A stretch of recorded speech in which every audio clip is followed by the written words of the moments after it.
So good morning friends. So today we are going to talk about the mean precipitation topic. So today we are going to talk about the mean precipitation topic. So already we have discussed how we can measure the rainfall by using the rain gauge station, and the data which we are collecting, the rainfall data which we are collecting by using the rain gauge station, the data actually called point rainfall data.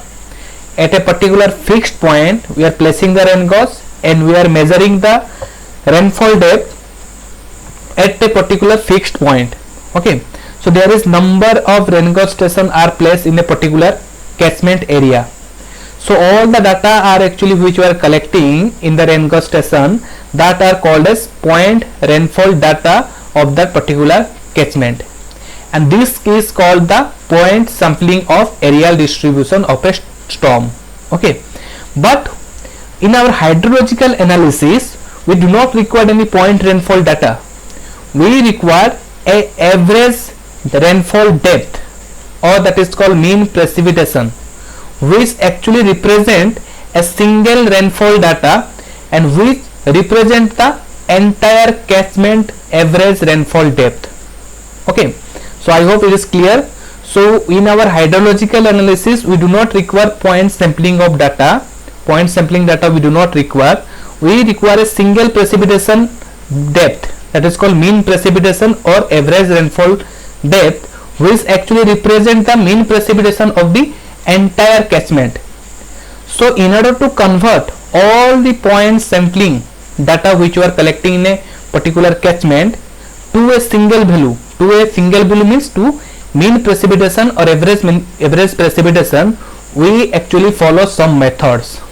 Okay, so to convert, so it is clearly saying rainfall value recorded by various rain gauge, rainfall value which are actually we are recording by using various rain gauge station. Just wait. Yes. So rainfall value which we are collecting by using various rain gauge station are represent point sampling of data. Okay, and that is actually representing the point sampling of the areal distribution of a storm. So in order to convert the point rainfall value into a single rainfall, that is known as mean precipitation, and which represent the rainfall depth of the entire catchment. Okay, so in order to convert the point sampling data to a mean precipitation data, we actually follow some methods. What are the methods? So first one is called arithmetic mean method, second one is called Thiessen-Polygal method, and third one is called Isohytal method. Okay, so out of the three methods, the most accurate method is called as Isohytal method. This is the most accurate method. If you ask me which one least accurate method, the least accurate method is arithmetic mean method. Okay, and Thiessen-Polygal method is coming in between this one. Okay, so for example, so this is a particular catchment. Okay, in which the rain gauge station are actually kept. So this is rain gauge station 1, this is 2, this is 3, like this is M, and this is N. N number of rain gauge station are kept. In that N number of rain gauge station, P1, P2, P3 are called up to PM are called point sampling data. Okay, so in order to convert all the point sampling data to a mean precipitation, which represent the average precipitation of the particular catchment, so we actually follow this method. How we can convert that one? Let's first talk about the arithmetic mean method. So in arithmetic mean method, we actually used to satisfy this following three conditions. So arithmetic method, if you are using to convert the point sampling data to a average precipitation depth, we actually follow three conditions. These three conditions has to be satisfied. Okay, following three conditions. The first condition is it is applicable for what? Flat and plain catchment. Okay, it is applicable for flat and plain catchment. It is not applicable to all types of catchment. It is applicable to only flat and plain catchment. And these rain gauges are uniformly distributed. Okay, in a particular catchment, these rain gauge stations are to be distributed uniformly throughout the catchment. That is the second point, uniformly distributed. And third condition, third limitation of this arithmetic mean method, the rainfall which we are recording, the rainfall data which we are recording in this rain-gauge station, that should be some little variation, that should show some little variation. Okay, because rainfall value should not be so very huge variation. Okay, so then only we can use this arithmetic mean method. So rainfall value recorded at various rain-gauge show little variation. Okay, then only we can apply this arithmetic mean method. So let's P1, P2, Pn the point rainfall data recorded at various rain-gauge station like 1, 2, 2, 3, n. Then the mean precipitation, we can calculate by simply we have to take the arithmetic mean I equal to 1 to this is n divided by number of rain-gauge stations. Okay, so this is the arithmetic mean method, and this is least accurate method. Okay, this is least accurate method.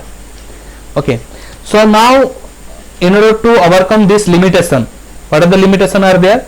In order to overcome this three limitation, we are actually using the advanced method, that is called Thyssen polygon method. From the name itself, it is clearly saying there is some polygon area are there. Okay, so and we are actually giving some weightage to a particular rain-gauge station. So let's talk about the second method. This is called Thyssen polygon method, or this is also it is called weighted average method. Okay, weighted average method. So what it is saying? So in Thyssen polygon method, we are actually giving some Thyssen, or we can say we are assigning some Thyssen weightages are to a particular catchment. Okay, we are assigning some Thyssen weightage. You remember this word? This is called Thyssen weightage to some rain gauge, each rain gauge. Okay, each rain gauge we are assigning some Thyssen weightage. Okay, and how we are assigning, later on I will talk about that one. And this method is better approximation than simple approximation. Maybe better we can call it that this method is it is compared to better than simple arithmetic method. Okay, but here also one limitation of this method is that one, it is only applicable to flat and plane catchment. Okay, it is only applicable to flat and plane catchment. So remember this one. So we cannot apply Thyssen polygon method to each and every catchment. That is the thing. Now how we have to assign the Thyssen weightage? There is a procedure is there. That thing I am talking about later on. So now talk about how we are calculating, the method of calculation. So suppose this is a particular catchment. So this is a particular catchment. Okay, this is a catchment, and P1, 1, 2, 3 up to n are the rain gauge station. This is 1, this 1, 2, 3 you can see, that is the rain gauge station, and this catchment area is A. Total catchment area is A. And P1, P2, P3, P4 and Pn are the point sampling data of that catchment area.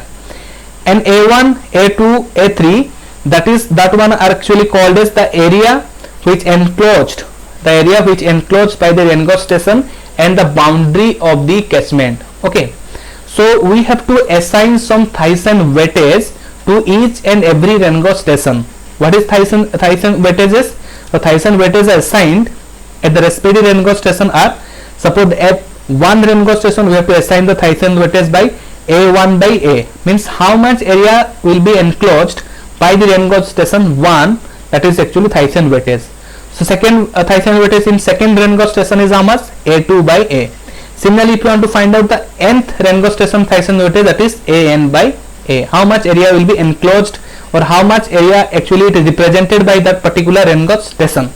Okay, and now if you calculate the mean precipitation, we can calculate the point rainfall recorded at that particular rain gauge station into the Thyssen weightage plus P2 into A2 by A plus P3 into A3 by like that plus Pn into An by A.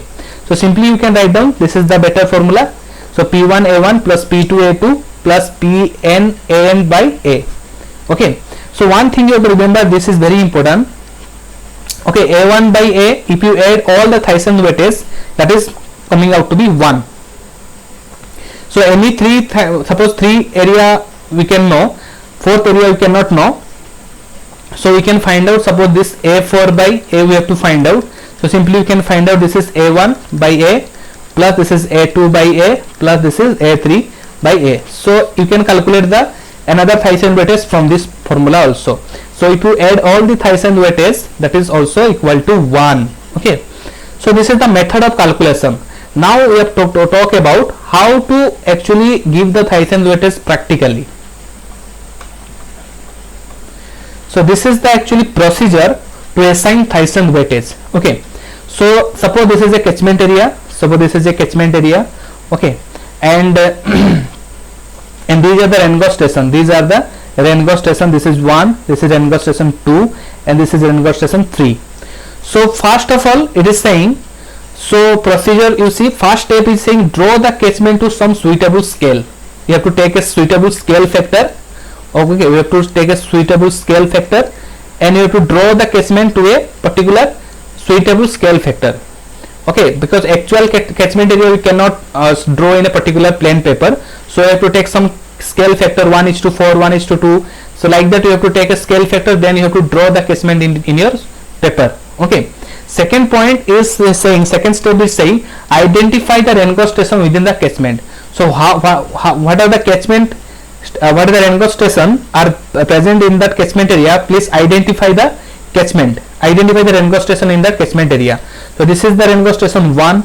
Okay, this is the Rengauss station 2, and this is the Rengauss station 3. Identify.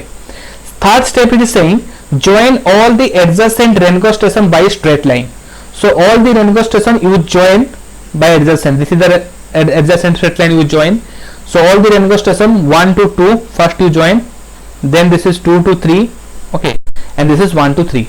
So all the Rengauss station must be joined. Okay, by using straight line you join all the Rengauss station. Fourth step is saying draw the, this is very important. The fourth step is very important. Okay, draw the perpendicular bisector, then find out the area enclosing the Rengauss station by the boundary and bisector represent the polygon area. What it's saying, then what you have to do, draw the perpendicular bisector to this line. This is the perpendicular bisector, so this is 90 degree. Okay, extend this one. Similarly, you draw the perpendicular bisector to this one, so this is also 90 degree. Similarly, you join the perpendicular bisector to this line, so this is also 90 degree. Okay, now this area, this is the boundary, this is the boundary, this is the boundary, and this is the perpendicular bisector. Okay, this is the perpendicular bisector. Now what is the area enclosed by the Rengauss station 1? So this is the area enclosed by the Rengauss station 1. So measure this area. How we can measure? There is an instrument by which you can measure the area. So there is an instrument is called planimeter. Okay, planimeter is there by which you can measure the area enclosed by this Rengauss station 1. Similarly, by using that planimeter you can measure the area enclosed by this Rengauss station 2. Similarly, find out the area enclosed by this Rengauss station 3. What is the area enclosed by this boundary? Okay, and this perpendicular bisector, that area you find out. Similarly, you can find out by planimeter total catchment area also you can find out.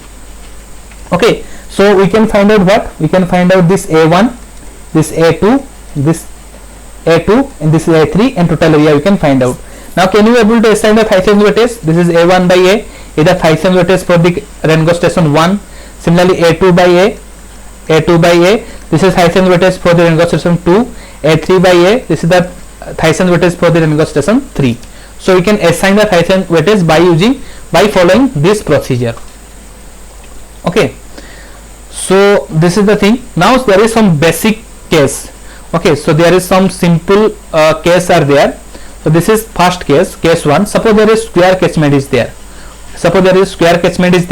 So now this Rengauss station, this is the one Rengauss station, this is second Rengauss station, and this is third Rengauss station, and this is fourth Rengauss station. So first step, what is you have to do? Draw the catchment to a suitable scale. Then second step, join this adjacent Rengauss. Find out the Rengauss station in that particular catchment. Second step. Third step is to join all this Rengauss station by using adjacent straight line. So 1 to 2 we can join. Then what? This is 1 to 3. We finish this one. Then this is 2 to 4 we join, and this is 3 to 4 we join. Now the fourth step, we have to draw the perpendicular bisector to this straight line. Joining straight line, this catchment straight line, you have to draw the perpendicular. This is the perpendicular bisector. This is perpendicular. We can extend this one. Similarly, this is the perpendicular bisector. We can extend this one, and this is the perpendicular bisector, and this is also the perpendicular bisector. This is the perpendicular bisector. Okay. Now, what is the area enclosed by this perpendicular bisector and this boundary? That area is called the A1. So this is the area enclosed by this particular enclosed 1. So what is this A1? Suppose this side is A. Suppose this side is A. What is the area? So this is A by 2 and this is A by 2. Okay, so this area is A1, A2, A3, A4 is how much? This is A by 2 into this is A by 2. Okay, total area is how much? This is A into A.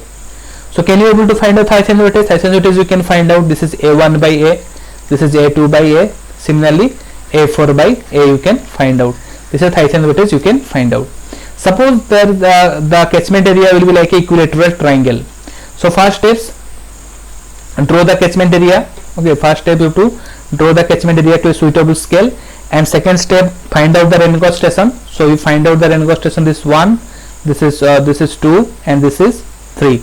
Then what you have to do? You have to join this adjacent Renko station by using some straight line. So we join this Renko station 1 to 2. Then you have to join this is 1 to 3. Okay.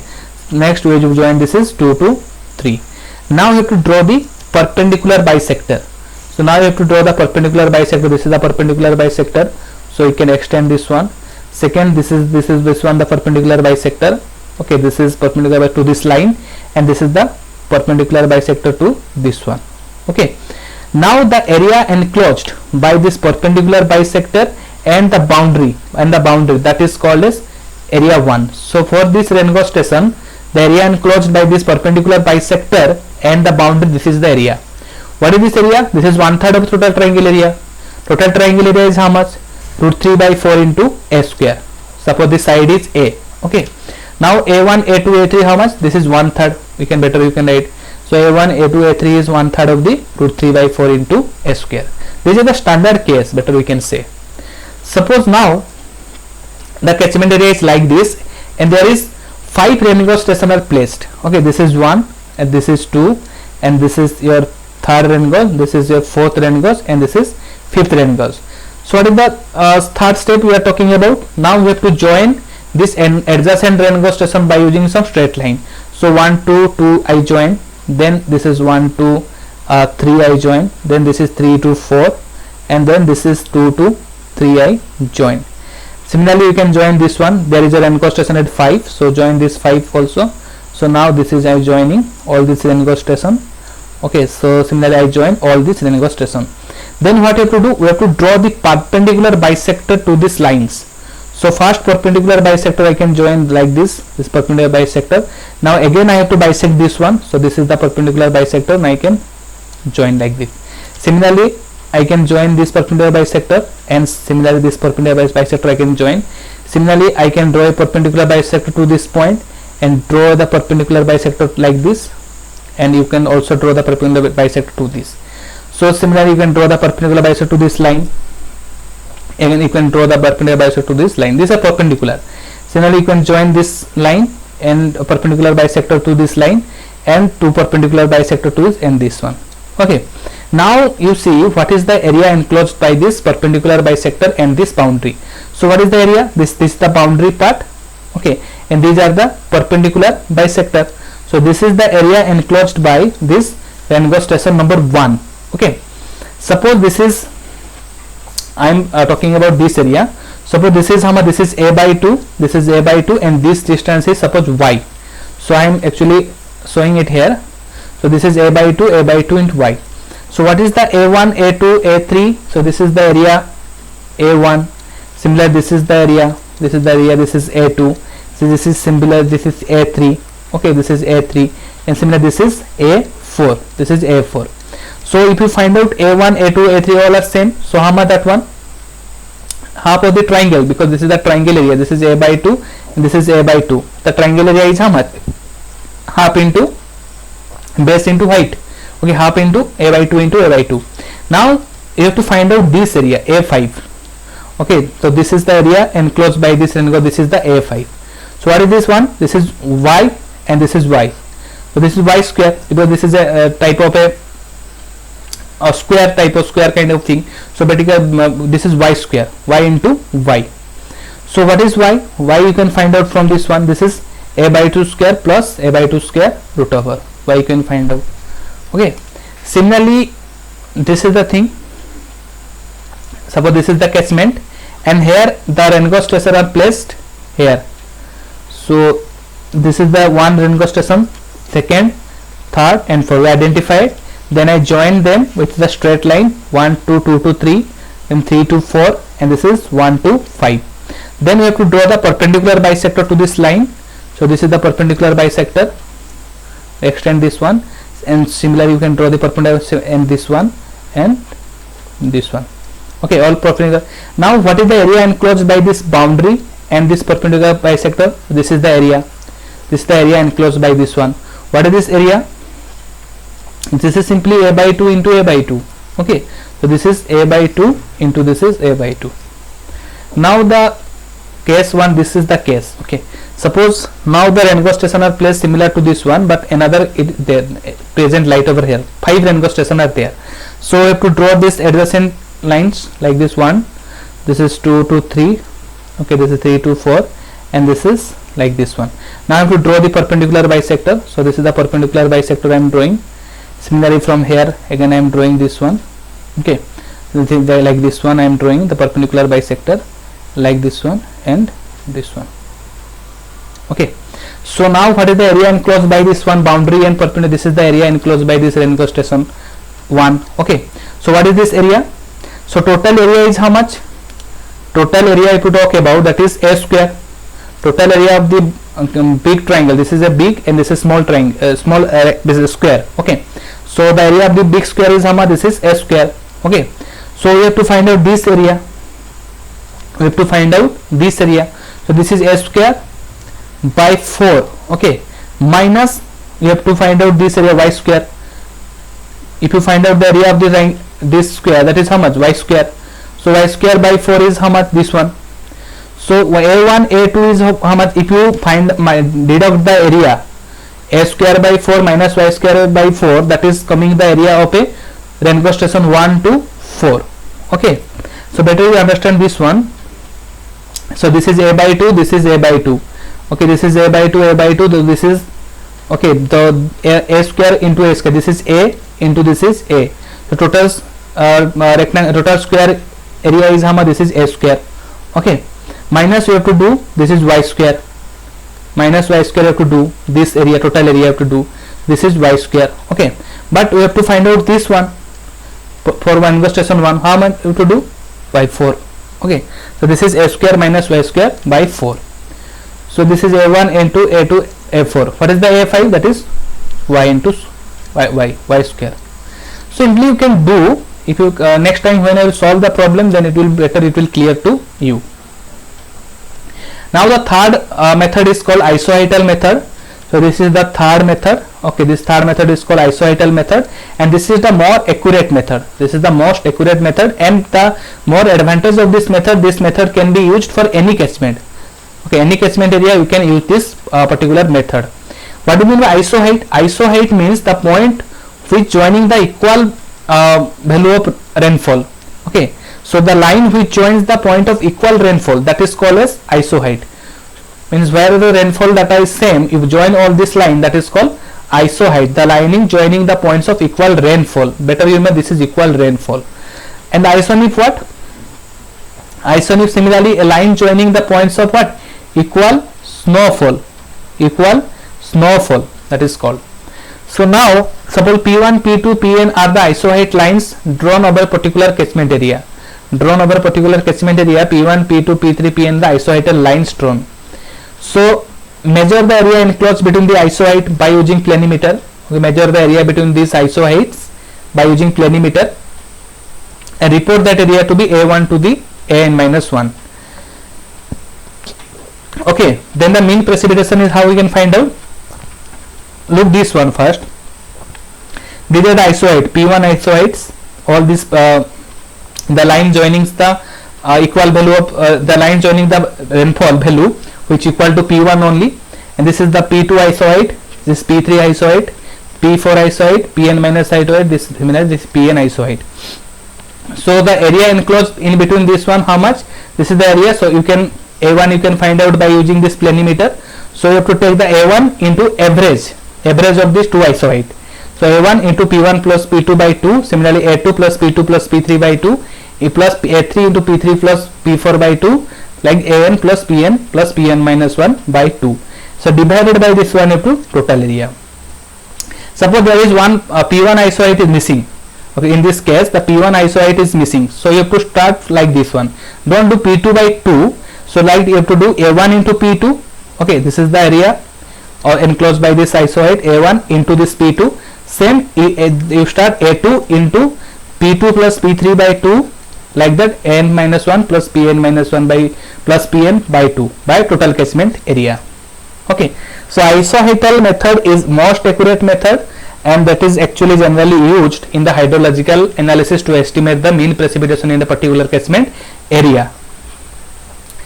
Next topic we are going to talk about the frequency analysis. Okay, why we are going to talk about the frequency analysis? Because the rainfall which we are actually talking, rainfall number of times, this rainfall is a rare and random event. Okay, rare and random event.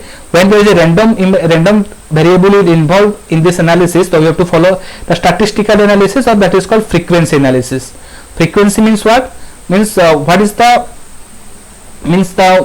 occurrence of particular event in 5 days. Okay, means in 5 days how many times the particular things is happening, that is called frequency. So rainfall, flood, okay, this snowfalls and this flood, all these things are actually called this toss of a coin. Okay, so all these are called as random event. Okay, and their actually chances of occurring is very rare. Okay, so whenever these hydrological events are taken into consideration, so we have to talk about the frequency analysis in a probabilistic way.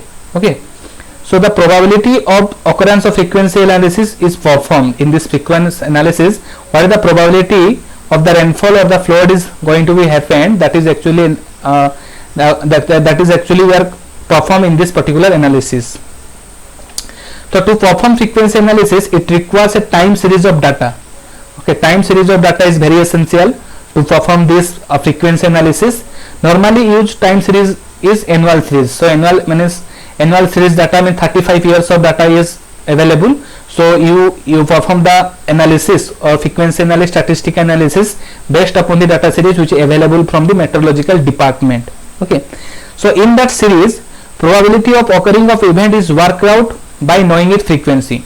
Okay, first of all you have to calculate the frequency. There is some standardized methods are there by which you can calculate the frequency of particular event, and by calculating the frequency of the particular event we can find out what is the probability or what is the chance of occurring of that particular event. Okay, how to find out the frequency? Frequency, or it is called as return period, or this is also called a recurrence interval. So which is represented by this is T. Okay, so it is the time interval between occurring of an event. Okay, what is the time interval which is occurring between two particular event which is likely to be equal or exceeded. Okay, suppose I am talking about the floods is not happening continuously. So today, suppose the day is suppose this is today day is 12th June 12th, the flood is happening. Again the same magnitude of flood, when it is going to be happen, or what is the frequency of how many number of times this flood has been occurred in this particular fixed year, in a particular fixed time of interval, how many number of times this particular flood of magnitude this one has been happened. Okay, so we have to find out the frequency or how much number of times that is has been occurred. So return period is founded by using some empirical formula. There is some empirical formula are used by which we can calculate the return period. First one is called Weibull formula.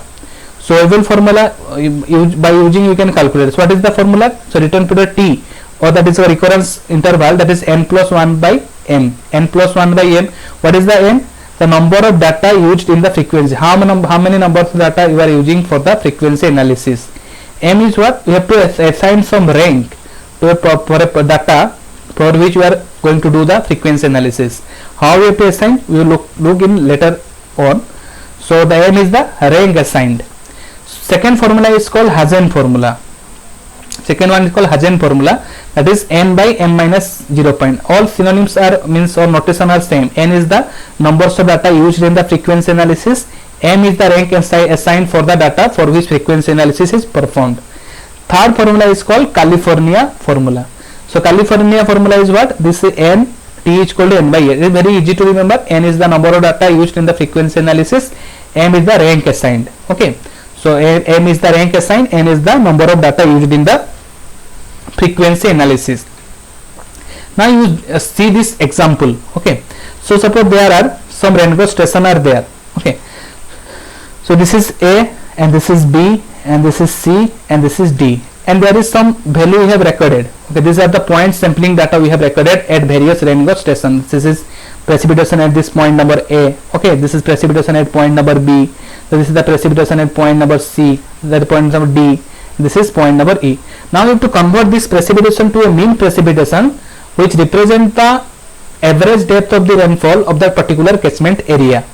So here it is asking to use the Thiessen weighted method. Okay, or weighted average method.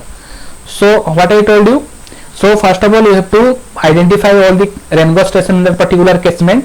Then you have to join all this Rengo station by using some straight line. So first of all we are joining this Rengo station by using some straight line, A to B. Then you have to join this is B to C. Okay, then you have to join this is C to D. Then this is D to E. Finally this is E to C to E. Okay, all are joined by using some straight line. Then you have to draw the perpendicular bisector to this line. Okay, so first of all I am drawing the perpendicular bisector to this, and this is perpendicular bisector. Okay, so I am extending this one little. Similarly you have to join this perpendicular bisector from this line. Similarly you join the perpendicular bisector to this line. Okay, now you draw the perpendicular bisector to this line, and also you can draw the perpendicular bisector to this line.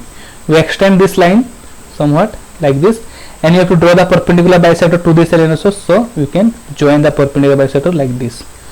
So now what is the area enclosed by this Rengo station A? What is the area actually enclosed by the boundary and the perpendicular bisector of this Rengo station A? So this is the area. So this is called area enclosed by this Rengo station A. So this is A into A, and this area will be equal to this area also. So what is this area? So this is 20 millimeter is given, so half of that 10 into 10. So area we can find out. Okay, so take out this one. This is the area enclosed by this one. This is called area enclosed by this Rengo station A will be equal to area enclosed by Rengo station B. Then you have to find out the area enclosed by Rengo station C. What is the area enclosed by Rengo station C? This is the area. This is the total area enclosed by Rengo station C. So now you see I am taking out this area. So this is the area. Okay, so this area you can find out. Suppose I am actually separating this area. This is 1 and this is 2. So what is this area? This area you can find out. This is 10 into 10. So there 10 into 10, and this area is how much? See this one. So this is 1/3 of the, this is a triangle. This is the triangle, or root 3 by 4 into a square you can do. Okay, so it is the 1/3 of this one. This area is 1/3 of this one. 1/3 of the root 3 by 4 into a square. So this area is how much? Area number 2 is, this is 1/3 of the root 3 by 4 into a square. Okay, so now what is the area of the, similarly area of the Rengo station C will be equal to area of the Rengo station E. Same area it will. Okay, this area same area. So area of the Rengo station C and E are equal. How much this one? So this is the area of the Rengo station by E. The last area is how much? This is area of the Rengo station. Actually it is this area bounded by the Rengo station D. Area represents the Rengo station D. What is this area? That is simply 1/3 of root 3 by 4 into a square. So this is simply 1/3 of the root 3 by 4 into a square. This is the area which is represented by the Rengo station D. Now you use the Thiessen weighted method, that is PA into AA, that is PB into AB plus PC into AC plus PB into AD plus PE into AE by total area. Total area how can find out? Add all this area. Okay, from starting from the area up to A plus Rengo station up to E, all this area, that is called total area.